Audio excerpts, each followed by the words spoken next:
Let's solve this equation together. It says root of 3 plus root of x is equal to 3. Required to solve for the value or values for x. Firstly, we can say that to be able to solve this and solve this accurately, we should isolate roots of x to one side. Alright? So we have root of x.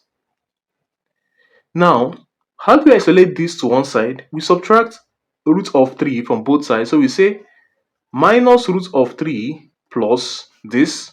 Then you have minus root of 3 on this side. So that minus root of 3, we take plus root of 3, and then we're left with root of x to be equal to 3 minus root of 3.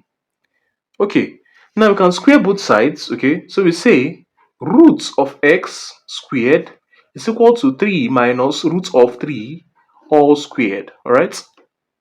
Now, when you have square root and square, they cancel each other out. So you have x to be equal to, now 3 squared is 9 minus 2 times 3 times root 3, which is like this, plus root 3 squared is 3. This becomes equal to 9 plus 3 minus 2 times 3 is 6 root 3.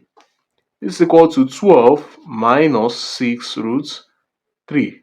Hence our x becomes equal to, so we can say 6 into 2 minus root 3. And this becomes the final answer to this question.